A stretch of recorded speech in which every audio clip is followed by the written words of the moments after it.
All right. So if you've noticed something about the Things Said podcast is that I try to go not too Pan-African, but I try to go as much into African inspiration as possible. And my biggest interest is that I feel Africa has been misplaced. We've been divided by borders, and I keep saying we need to move freely, we need to do things better, and we need to be able to run our African continent the way we want and the way we know economically is viable. Now, today on the Think Set, I'm having a large group of men whose conversation revolves around money. Are you sure you're making enough money in Botswana? Are the numbers working for you? Or do you believe that Botswana is prepared to receive the potential amount of money that can come from investors coming from the African continent? A lot of the times, the word investor, when someone says it, we all think European or American. But today, I want you to think of the word investor and think of me in terms of skin color. All right, and the gentleman joining me today on the Think Said podcast is Thompson, who is from Zimbabwe. His name is Joseph Thompson, who is from Zimbabwe, and he runs Thompson Logistics. I'm also joined in conversation by Godfrey, who your last name is a little bit difficult for me. Godfrey Tsoka, who is from Footprint Mining and Milling. That's what I think. Mining and milling. I want you to look at this gentleman properly. The skin color. All right. And he's also joined by his colleague from Footprint Mining, Kapeza. Gentlemen, thank you very much for making time to come through. But first, I'll start with having a conversation, obviously, lined to you to understand, Joseph, why these men are here. Because you've been in Botswana before, you've lived in Botswana a bit, and you've done a fair share of business between Botswana and Zimbabwe and Botswana. Now, I need to know from you why these gentlemen are here and what the key interest is. Thank you. As you rightly introduced me, I'm Joseph Israel Thompson. And I'm a Zimbabwean entrepreneur. I'm a consultant. I'm into different sectors, mining, farming, and logistics. So the reason why we are here is because we are pushing a Pan-African agenda. We are trying to say, let's develop Africa as Africans. We have got the capacity. I think majority of our viewers have heard of the Great Zimbabwe. Which is now a monument, which is in ruins, which was part of our ancient history that stretched up to Mapungubwe in South Africa. That was a Shona kingdom. Then it stretched also into the Tule area of Botswana, into Matsiloje. If you go to Francistown, Masunga, you have got Domboshawa or Domboshawa. Yeah. And there's still the same ruin setup or Shona cities or a Shona kingdom. Okay. So if you check what was making that kingdom thrive, there was gold mining, iron mining, there was farming, and most importantly, there was trade that was taking place. You go to Great Zimbabwe, you find ceramics that were imported from China way before colonialism, to be exact 600 years before colonialism. 600 years before David Livingstone came to Southern Africa, 600 years before the first white men came to Southern Africa.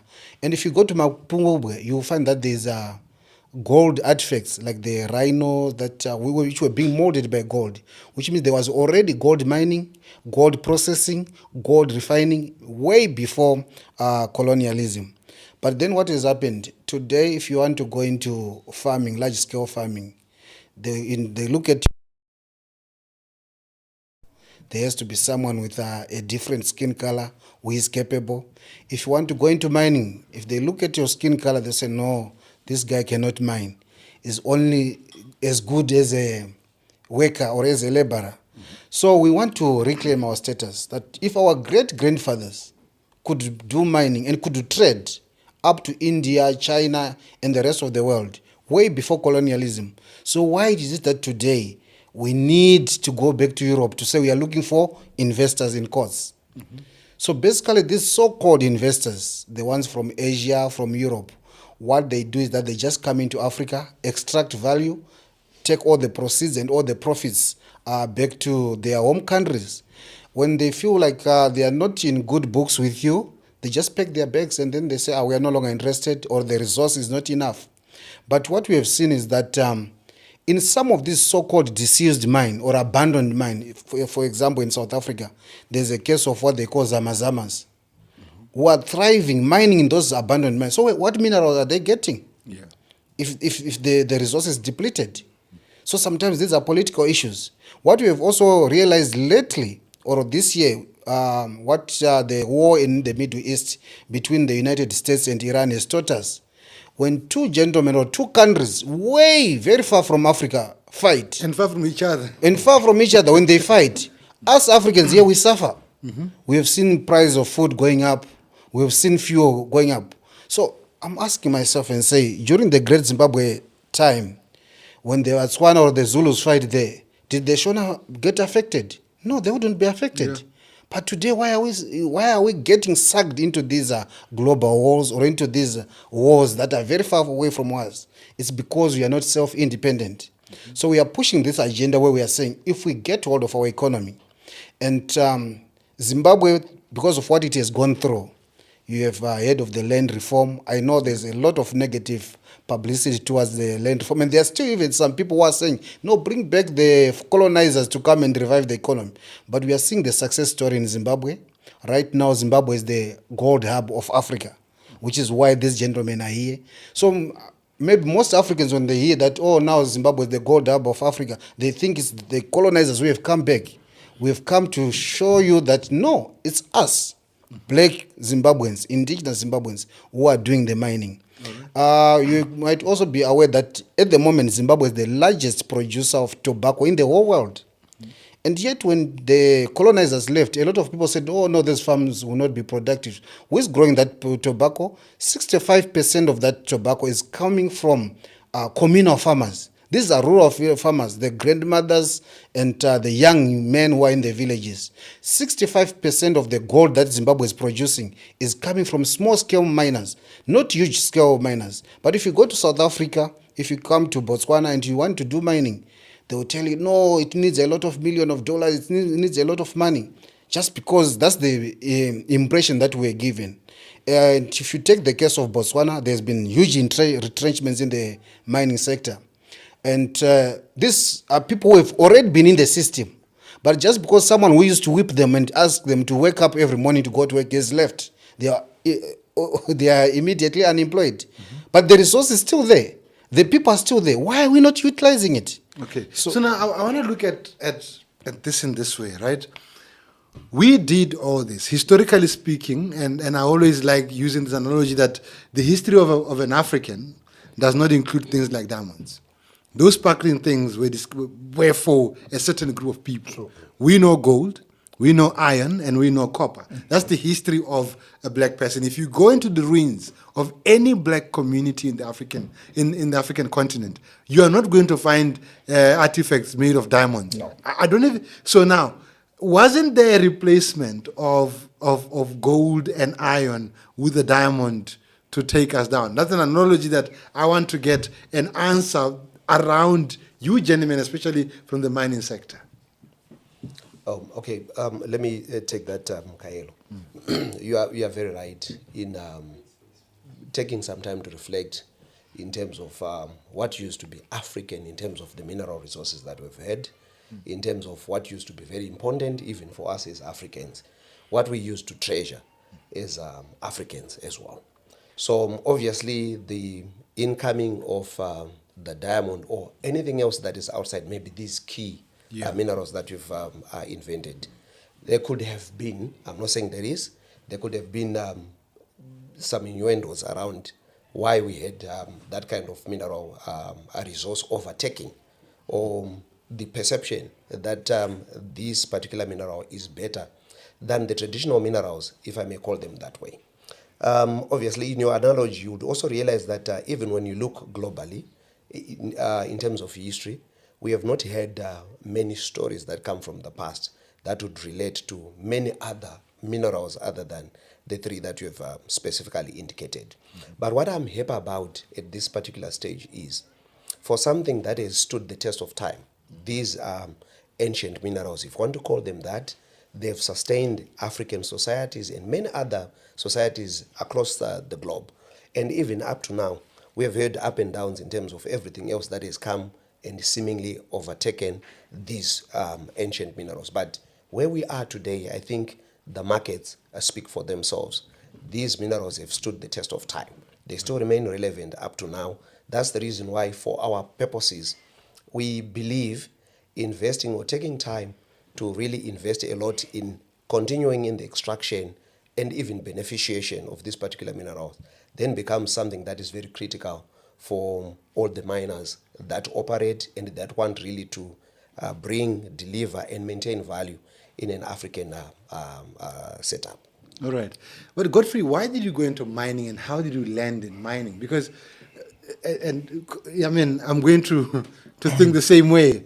Mines, you know, big trucks and all these things that we assume always come with, you know, the investors. Yeah. So thank you, Kaelo. You know, sometimes if you are pushed on a tight corner, you always come up, you start thinking. If you know very well before, Zimbabwe went through hard times when unemployment, people were retrenched. I was one of those people who was retrenched working for a big company. What came into my mind was, but is there no any other thing which I can do? Then we came together with my friend and said, let's try doing mining. But you know, mining is something you need a lot of money. It's more like farming. So we grouped up together. We went to work for someone, a black guy on his mine. We learned a lot from there. So what we said, let's put our money together. Let's register our own mine and see how it goes. That's how we started, with a pick and a shovel. Fortunately, no Zimbabwe laws can allow us to register our own mines, our own claims. You employ if you are growing. So yeah, here we are. I'm proudly, you know, I'm proud to say we employ 120 workers. We pay taxes. We down the line we got other 5,000 people who are benefiting from the project which we started. Yes. Okay, so, I want to understand this. You started mining with a pick and a shovel.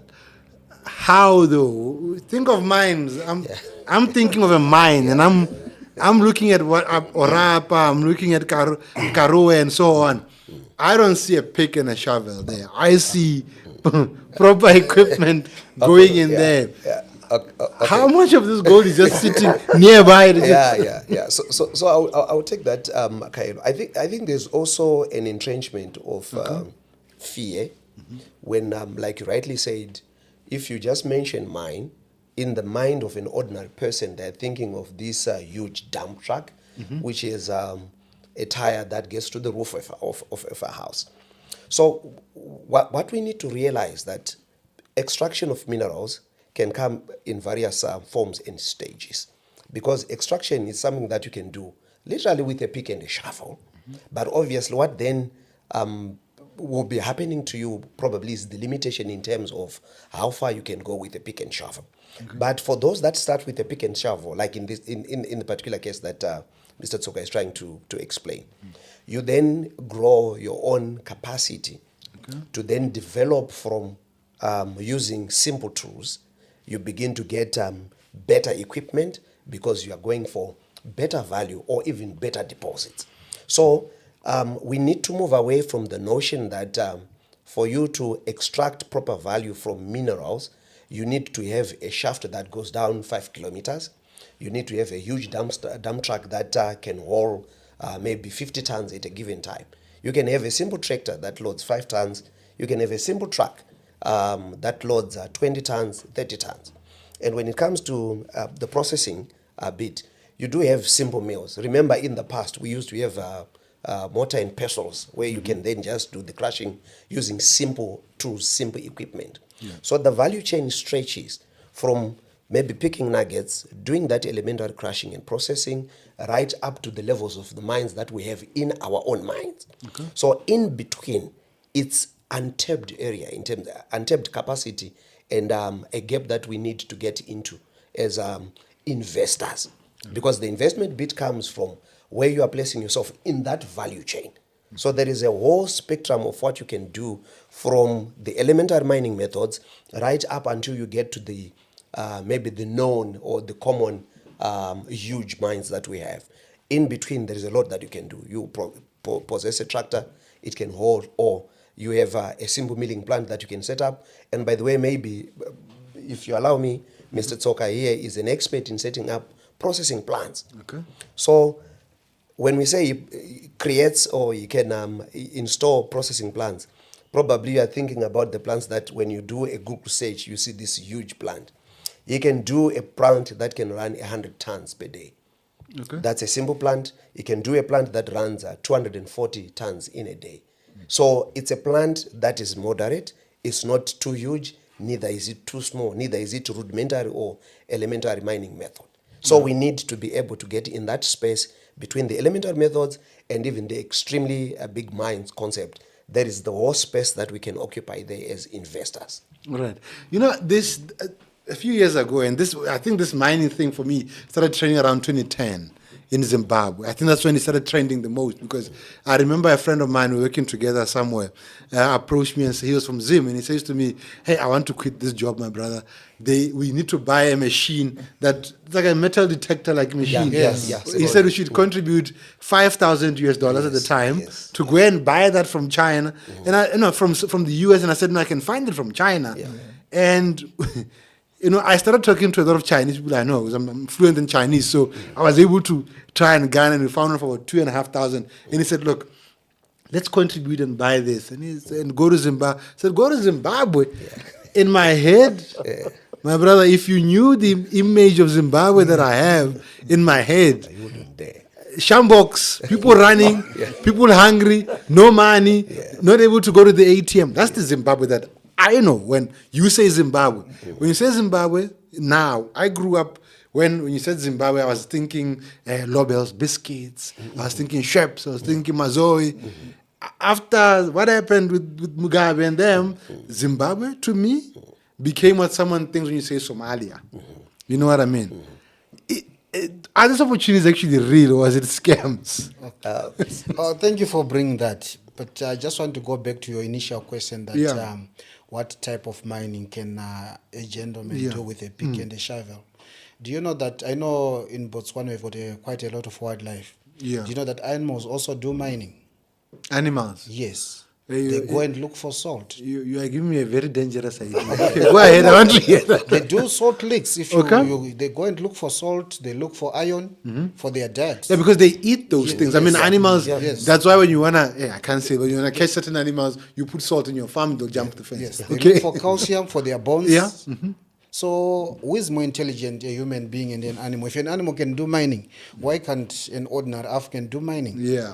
And remember, I gave you the whole history of the mining that was already taking place in Africa way before colonialism. So yes, the long and short of it, these opportunities are there. Here's an example. You are free to come to Zimbabwe. You are free to do the Google search on the amount of gold that is coming out of Zimbabwe. And when we look at Botswana, I don't understand. You remember, one of the commodities that was being traded in Africa way before colonialism was salt. But today, for you to extract salt, you need a big corporation. So how were the San people getting salt? No, we've got a lot of salt and soil that you can buy in a truck Exactly. and haul to the DRC. It's a big business. So these opportunities are there. If you go into Harare, there's always congestion, especially right now. If someone is to give you a footage of Harare right now, there's congestion. But every car on the road is paid cash, not through a bank loan. Yeah, obviously, yeah. If you see a house in Zimbabwe, that house has been paid cash, not a mortgage. through a mortgage.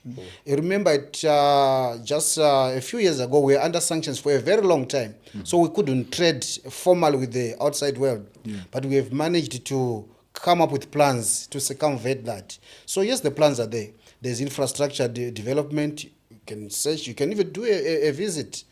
Zimbabwe is no longer what it used to be around 2008. A lot has changed. And what is best about Zimbabwe is that it's the indigenous African who is owning those resources. Yeah, but you see, you can own the resources, right? But I mean, I don't know gold. I don't want to. I mean, I've never had to own anything with gold. Maybe because I'm too much of a guy, but I don't I don't own gold. I don't do anything with gold. I don't think I see it every day. Someone else buys it in large quantities. I want to know, if I go to Zimbabwe now and buy that metal detector thing, I forgot the name, but I used to have the name, and I go into Zimbabwe and mine this gold. Maybe you borrow me 10 centimeters of your land, and I I start there. Who's buying the gold?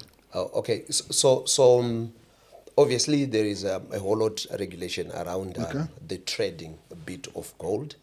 So in Zimbabwe, obviously, the sole exporter is the government through Fidelity, which is... wait. Yeah. The government is exporting? Yes, the government exports. So same way I'll get maize from my farm and pour at Botswana Marketing Board, Botswana Marketing Board, for it to sell to whoever.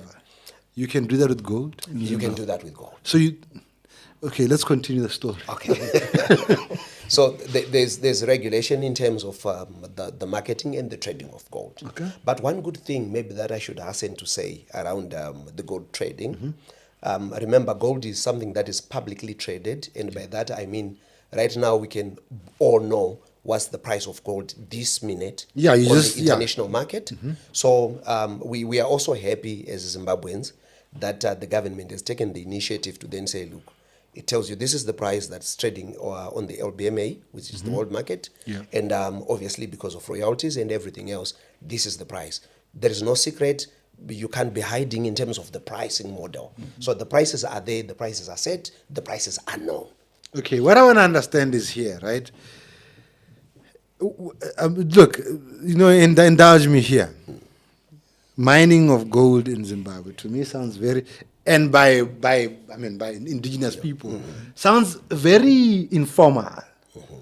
All right? It sounds very informal. It sounds like what you see in the movies that have been in West Africa. And these guys are, people are with water and so on. Yeah. That's what I think in my head. And, excuse me for thinking this way, but that's what I think. Yeah. It's quite understandable, Kaelo, because for me there are two things around that perception and perspective. Yeah.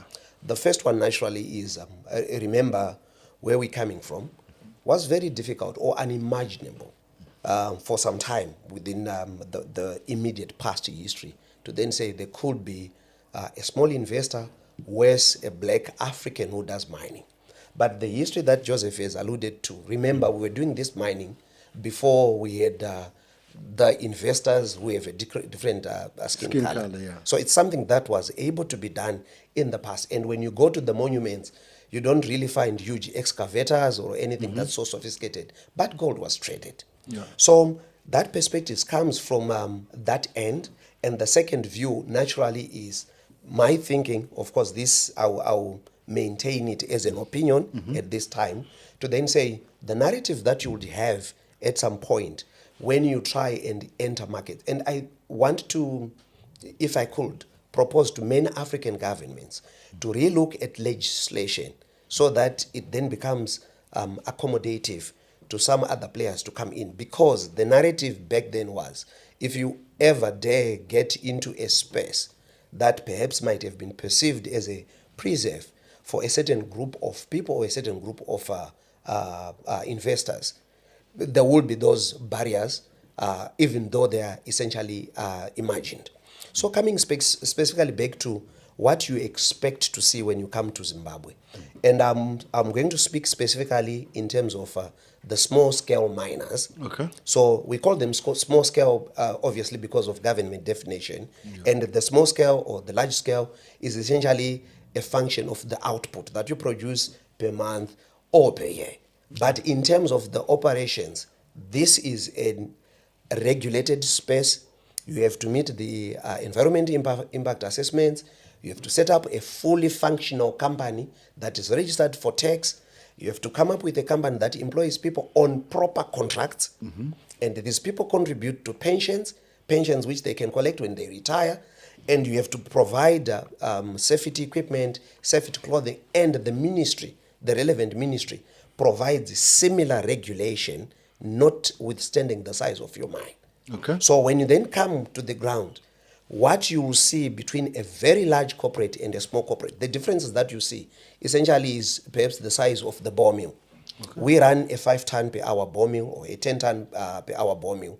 If you go to a large scale company, probably what they have is a 30-ton, but the ball mill is the ball mill. Yeah. If you go to their CIP tank capacities, probably they can do 300,000 tons cubic compared to maybe what we can do 60 or 100. So the difference is in the sizes. The methodology, the rules that apply to small or to large scale is essentially the same. All right. So my biggest fear is that in a space like this, right, that has got very tight competition, right, and tight regulation, it could not be safe for, say, me, a guy from Botswana, coming into Zimbabwe and trying to start. If I want to go to Zimbabwe now and say, I want to start this and I want to do this, what are the risks that I'm facing? Because I don't think it's easy. We are as Africans, we have a xenophobia inside of us. It's there. We can't deny it. We all have some form of xenophobia because we think the border defines who I am. Right? How and what kind of risks will I face if I decide now to go and buy the scanning machine and a pick and a shovel and a wheelbarrow and sieve the sieve and so on? Okay, so the concessions, I would say, I'll start with the concessions before you go to the risks. So the concessions that I would say is we do have regulation that is accommodative to foreign investment as it comes into the country. Of course, it might depend in terms of the scale at which you want to enter into the market, but I would say it's very accommodative. You can actually come register an entity and start the mining, obviously with particular provisions in terms of company registrations and getting the prospecting licenses and pretty much everything else. So it's something that you can do as a foreign. Then in terms of the risks, for me, obviously I might have my prejudices and my biases as a Zimbabwean, but your risks, for me, they are the regular conventional business risks that you have, because mining, for me, it's a long game. Okay. It's not something that you wake up one day and you then say, look, I'm going to go into mining, invest 10,000, and I think in a week or two or a month, I'm going to walk out with $12,000. I've made $2,000. You should be prepared to play the long game. But there are also ways of managing that that risk, because as it applies in every mining setup. For as long as you have your proper geo-surveys done, it will give you a pretty much good idea in terms of how much resource is available, what methods of mining are most appropriate for the kind of resource that you have, and the processing procedures that you have to follow after that.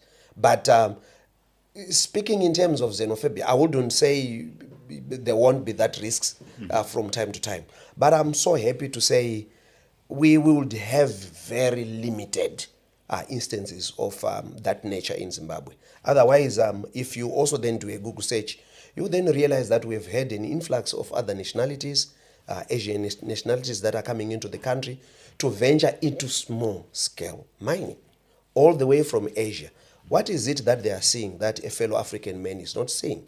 What is it that they are seeing in Zimbabwe which a brother of mine, a sister of mine, who is resident in Zimbabwe is not seeing?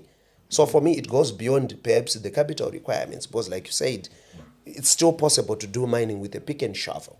But all you have to do is to then take calculated risk and make sure that you do the necessary or the requisite surveys so that you invest the necessary equipment, the right processes for the resource that is available in your area.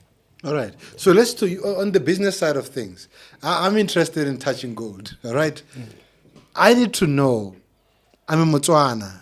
I'm here, and I decide I'm going to Zimbabwe. Let me tell you this: I meet a lot of Zimbabwean guys because I'm within the artisan spaces, right? And the dream that they sell me is so simple. I take $10,000, I go to Zimbabwe, and then I make 15,000, and it just keeps rolling and rolling and rolling.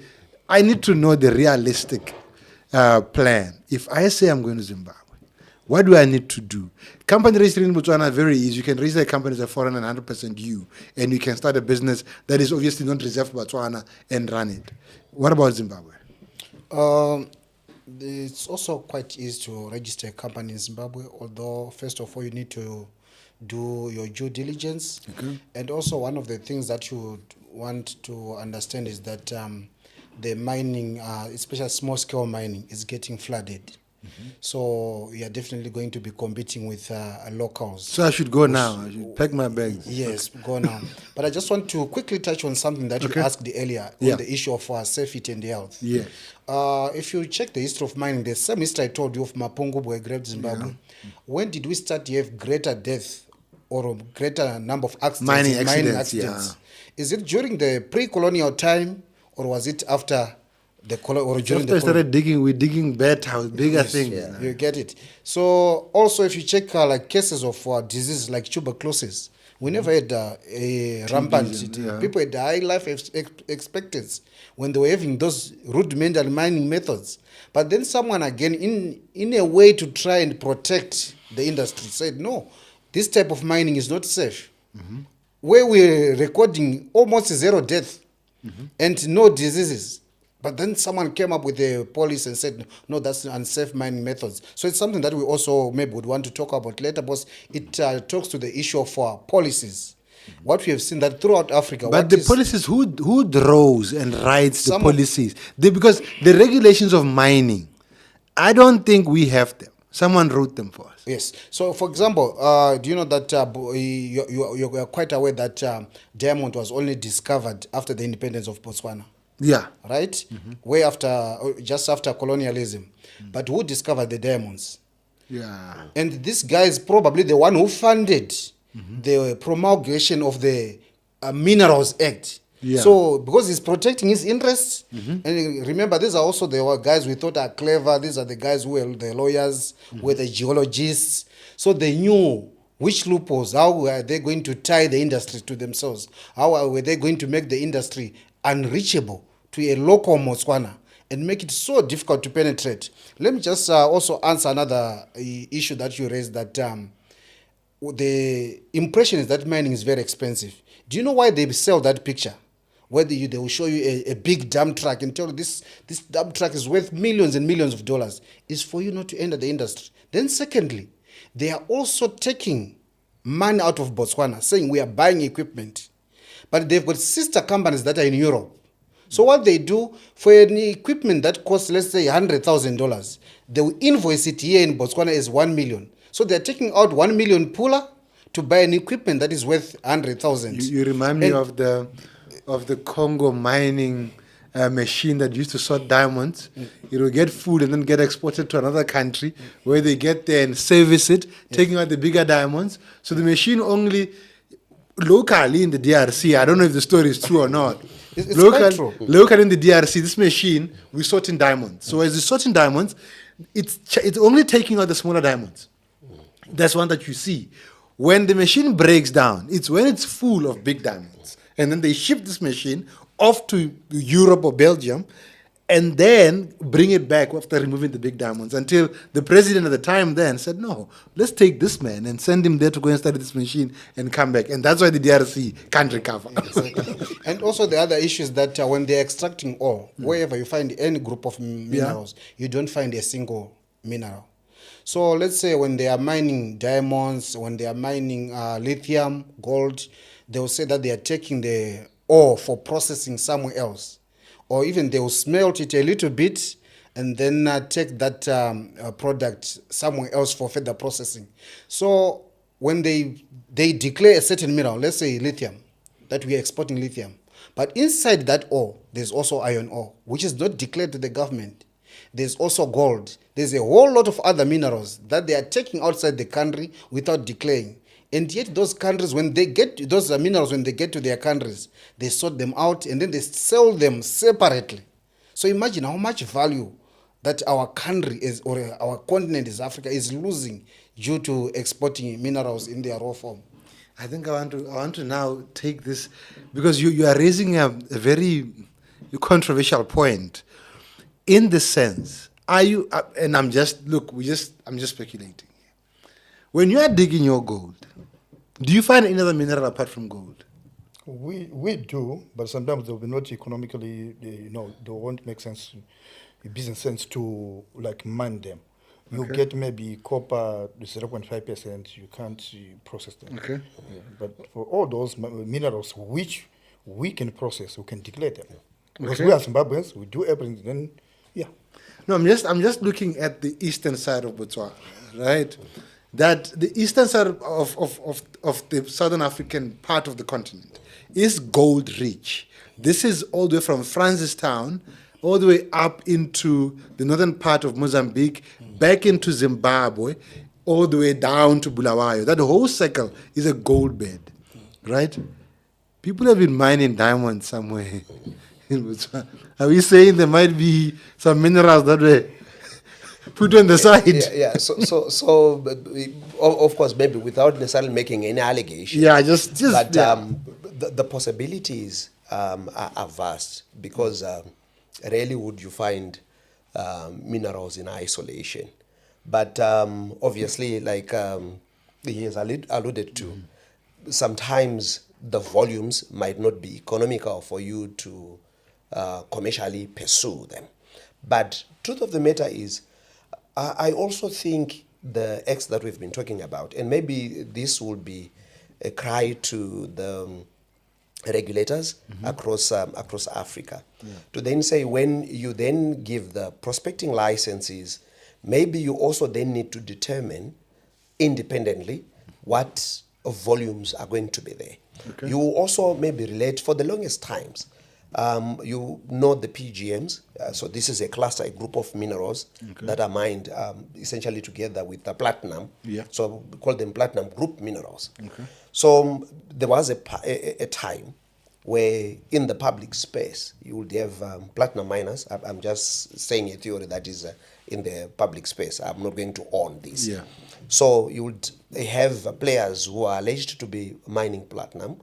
But after some time, when you then do the assay reports, essentially that's a report that you really look at the sense and try and determine what exactly is sitting there.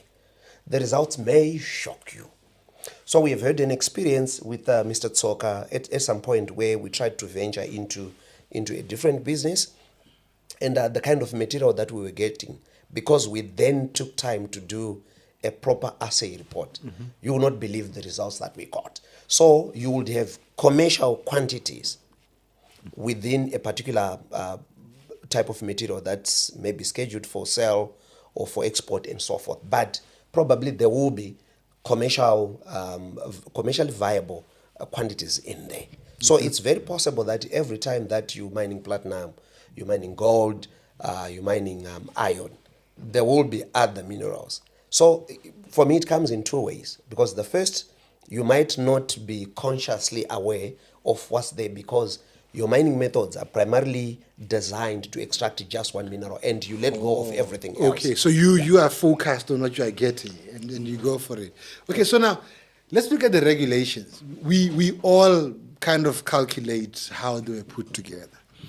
But do you think it won't be a risk? Look at Botswana. Botswana is a shining example of economic resilience on the continent, particularly because of the rules that we set around our mining. Personally, I've never actually seen them. No, I saw a diamond last year for the first time. You know, I don't even think I care about a diamond, you know what I mean? Because I haven't seen it until last year when I visited KGK. And I'm not even sure if it's the diamond definition of the diamond, you know what I mean? But don't you think over-loosening the rules and regulations will affect the economic stand of a country? We are saying Botswana versus Zimbabwe. Botswana has always stood better in terms of image, you know, but Zimbabwe has always stood a little bit below Botswana on image, and the same thing would go to Zambia if you look at the copper belts and so on. Don't you think the rules being too loose affects the reputation of a country? Oh, okay. All right. Yeah, try to take it first. Let me take that one. You see, the challenge that I've also discovered during my stay in Botswana is that there's only mining, one form of mining, and no mining or illegal mining. Okay. So everything else that is not the so-called formal mining is illegal mining. So when you tell a lot of people that you want to do small-scale mining, automatically what they think in their head is that you want to do illegal mining. Okay. Because there's only one form of mining. And that's the big truck mining. Yes, and that's the big truck mining. Yeah. Remember, he mentioned the whole chain, and the whole process, there's alluvial gold, there's different stages in the mining industry. So when we are talking of small scale mining, these are properly regulated mines, registered, operating within the same parameters of the bigger mines. There's a rule, the regulatory framework is essentially the same. There's no difference.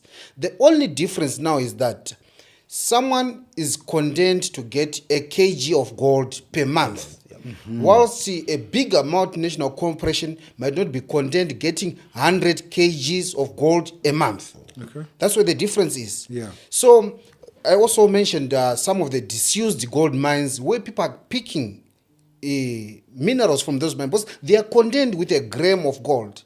Yet that mine that left that shaft would say that it's not economically viable because of the method of mining that they're using, because of the equipment that they are using, because it's a capital intensive mining. Yeah. So if it's properly regulated, I don't think it will affect the image of the country. Secondly, these minerals are not going onto the parallel market. Okay. Wherever these big corporations are selling the minerals is where also the small scale miners are selling the same minerals. So we need to literally zoom down our regulations, yes, and make them accommodate the small. So the only challenge, the reason why we are here, I think Botswana should learn from their mistakes. I always give an example of Celebi Pikwe. When is it BCL, the copper BCL mine closed.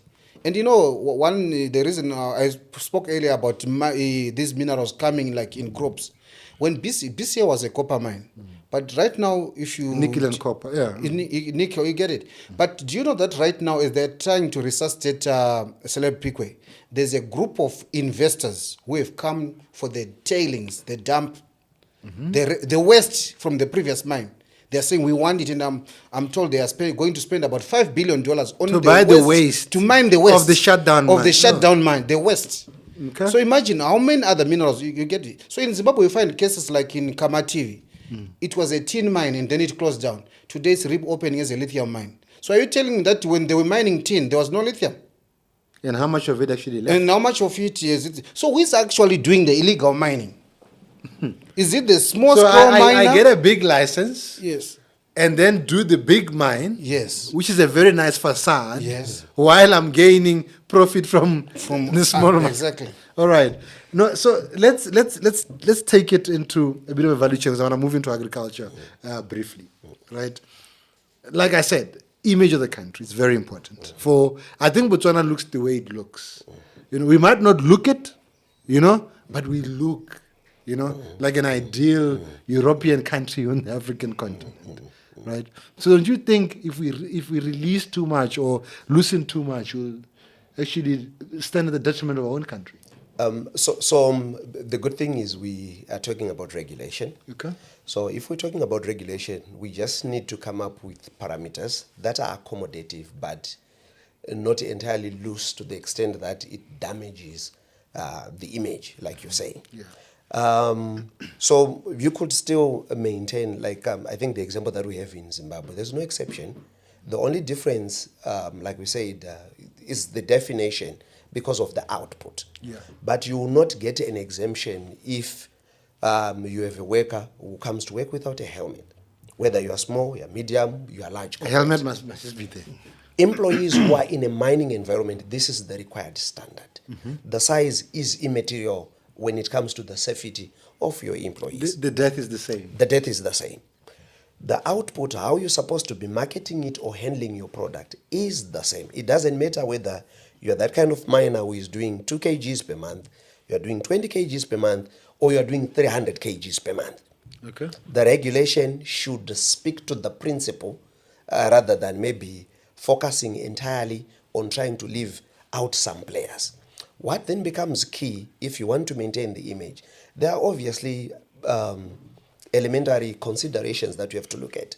So, for example, if you want to maintain a proper register, a proper database of the people who are doing mining, which is what I believe we have in Zimbabwe, you register with the Ministry of Mines so they know where you are mining, what you are mining, and from time to time they would have their regular checks to make sure that there is compliance with what you agreed when you then said, look, I'm here, I want to do mining.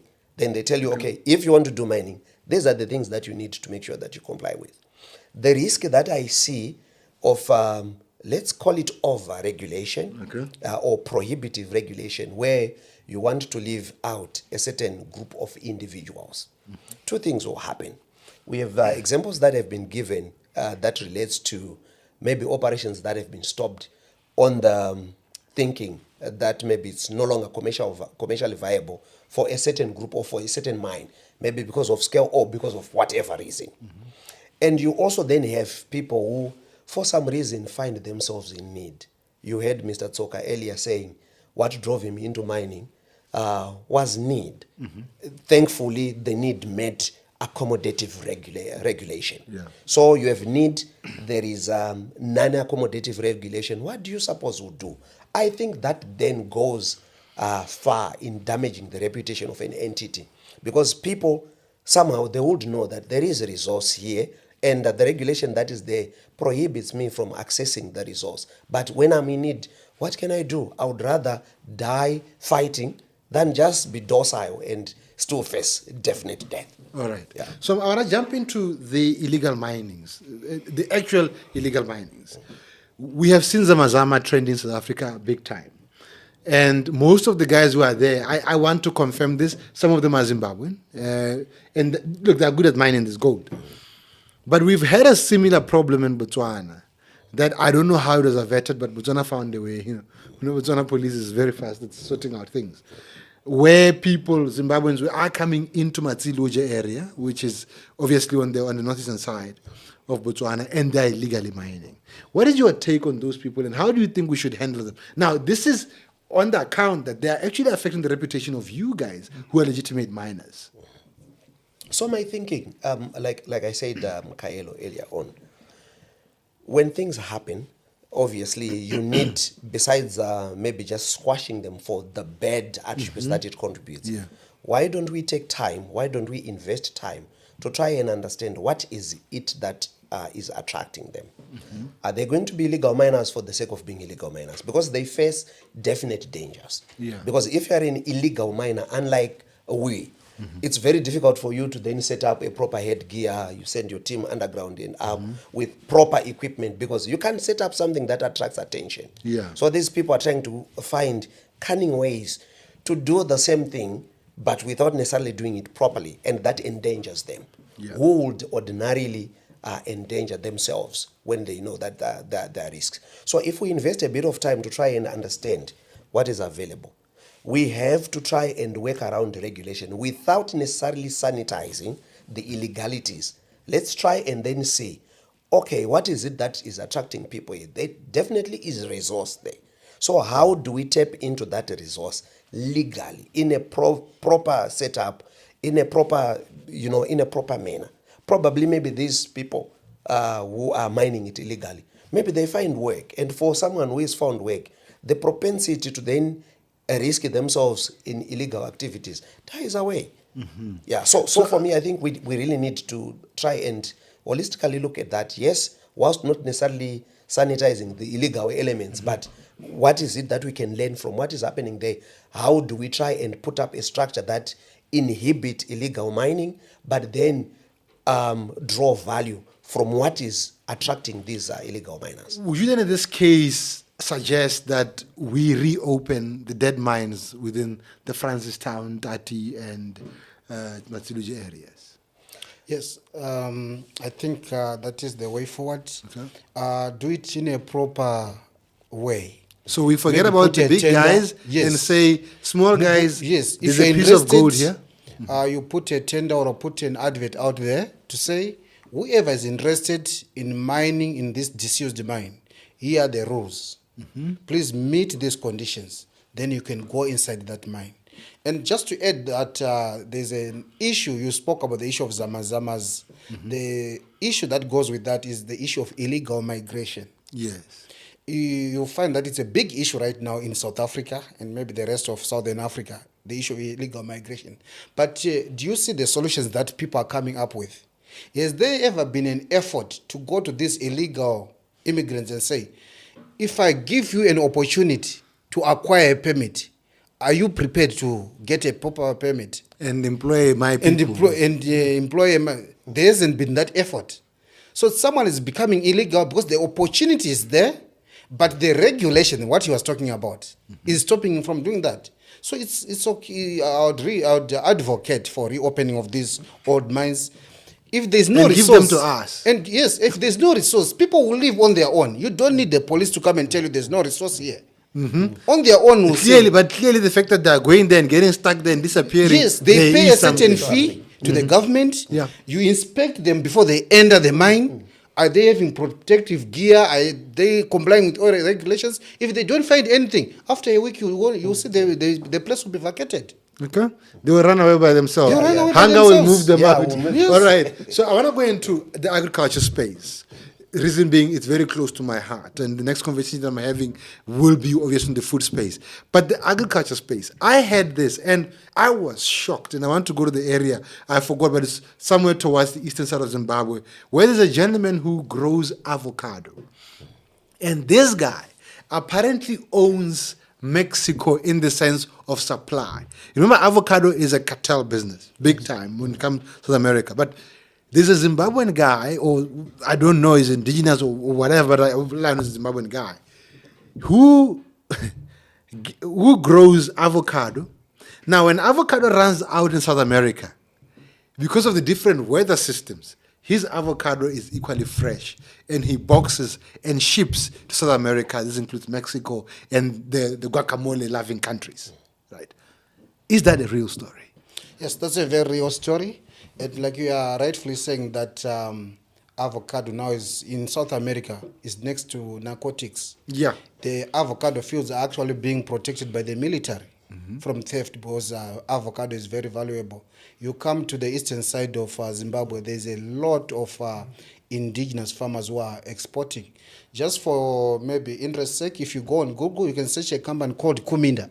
Kuminda, yes. Okay. Kuminda, it means Massimo. Okay, yeah, Yes. yeah. It's Oh, that's doing very close to Rolema. So, okay, sure. it's doing so well in Okay. exports. I'm an export farmer as I'm here. I'm doing peas. I'm not doing avocado. But one thing that you should understand, the export market is more stringent than the local market. Like Yeah. with the local market, you just grow a tomato. No one needs to test that tomato or what. You just you take, go to as the long as it's a market. tomato, you take it to the market. But if you are taking it to the international markets, it has to meet certain standards. So that speaks to the way how the industry is well regulated, the way it's formal, how the indigenous farmers have managed to take over where the former colonial farmers are left. And the output is so huge. You can do a Google search. I also, when you're talking of agri, we spoke about tobacco. Yeah.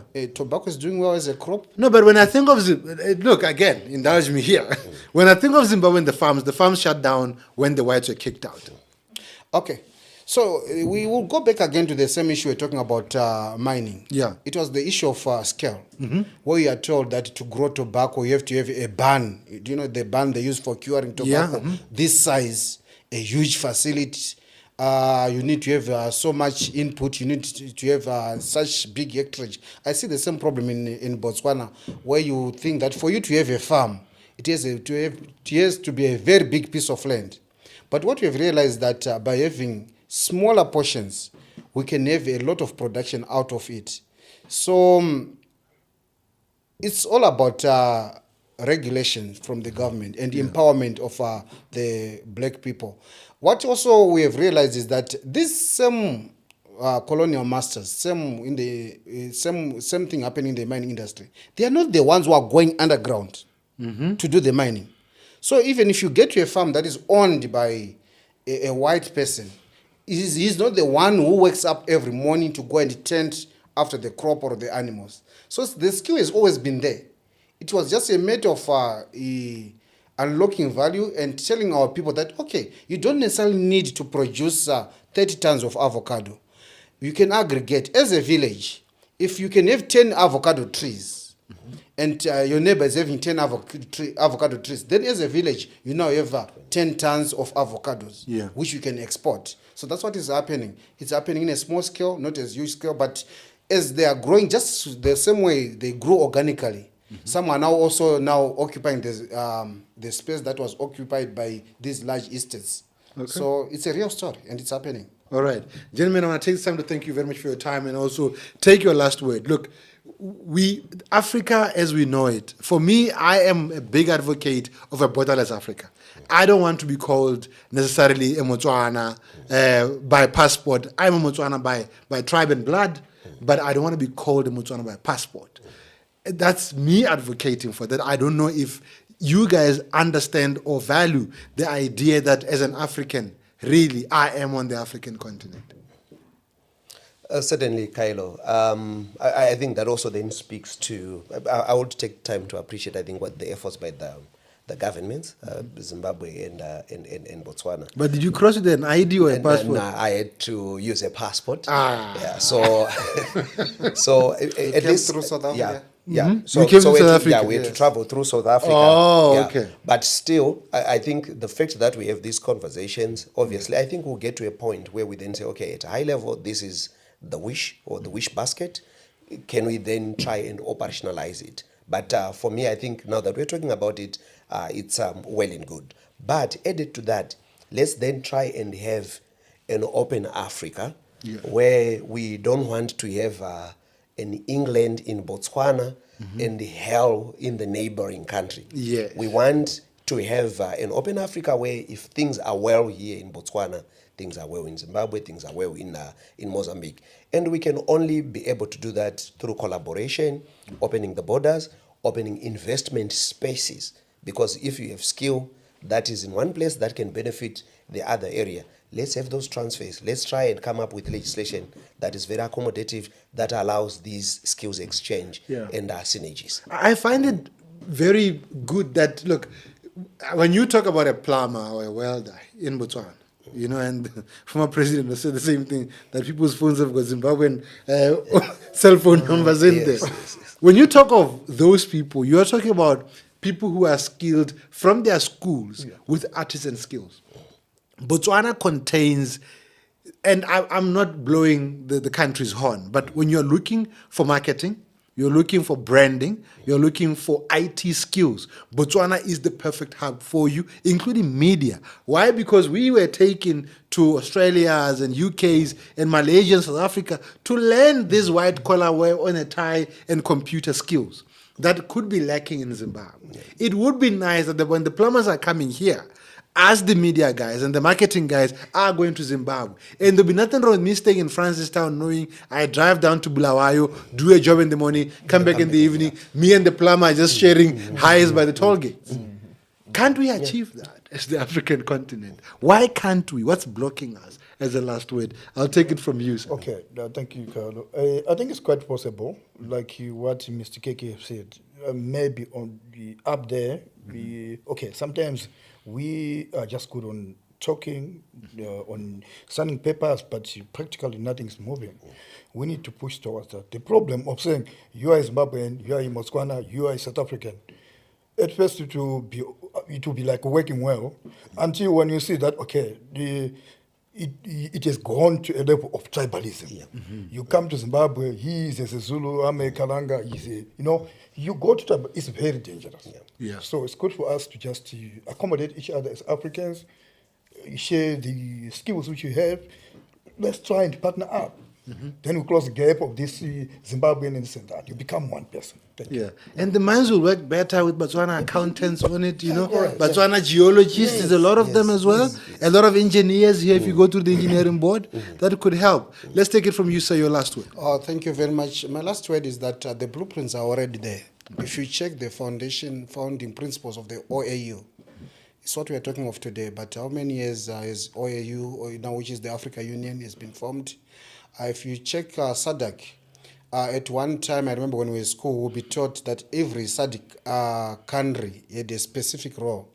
Mozambique was for energy, which means electricity production was just supposed to be purely done in Mozambique and then supplying the rest of the region.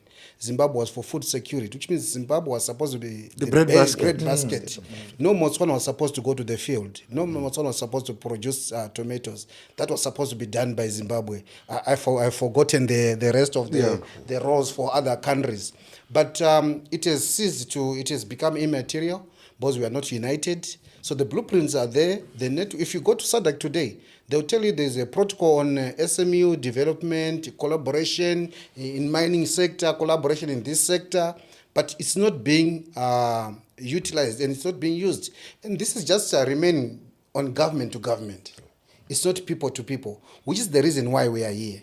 So we are saying, for example, Botswana, like you rightly said, I feel like Botswana can be a tech giant. So why don't we have our data centers here in Botswana? So that all the fintech and everything is being done in Botswana. Then whilst we are doing our gold mining there, we know the technology, the money issues are being handled in Gaborone. Yeah. So by any chance, if there's a Botswana who is interested in mining, he should be in Zimbabwe, or he should be able to be going in Zimbabwe and operate and still come back to Botswana. Same way also, if there's a Zimbabwean maybe who is good in fintech, he should be able to come and operate in Botswana and also be able to go back to Zimbabwe. So if you check the issue of illegal migration, one thing that is interesting about illegal migration, most of these people don't want to permanently settle in these countries. Yeah. When it comes to Christmas time, you find They them go home. going back. If you look at the A1 or the road that connects South Africa into Zimbabwe, you see a Hilux loaded front legs up with a trailer, with bicycles, beds, blankets, all these things. They're going somewhere. So if you go to Limpopo, you will find that there are Zimbabweans who early in the morning go to work in farms in South Africa and go back home. So They're not trying to stay there. They're not trying to stay there. They are not trying to steal any opportunity. They just saw a certain opportunity which they are grabbing and going back home. So this fear of migration, this fear of fellow Africans should be dispelled. And also, we need to know each other's country. It's easier for a Botswana to say, I want to go for holiday to Dubai. But Yeah, live to but Zimbabwe. you think of Zimbabwe like, yeah, you know. You get it? So let's know Africa. Yeah. Let's visit Zimbabwe. Go and see how Zimbabwe looks on the ground. So we need to speak it also. Not the one you see in the newspapers and television. Transboundary tourism. Yeah. Where you can do Tuli. If you check out Tuli, there's if you go to that Tuli block, there's the Vanare people, you know. Yeah. And these people are in Zimbabwe. They are in this Vavirwa. You call them Vavirwa, is it? Vavirwa, yes. They are in Zimbabwe. They are in South Africa. They are in Botswana. Okay. If you go to South Africa, there's vendors in Zimbabwe. Same with Tswanas in South Africa. So you know we are related. We are one people. We should just continue being the same people. We should take our imagination to the economy and not to the divisions. Yeah, exactly. All right, gentlemen, thank you very much. I appreciate your time. I'll be seeing you again soon. Thank you. Okay, All right, enjoy Botswana, by the way. You came at a bit of a weird time where there's no beef, but enjoy our chicken.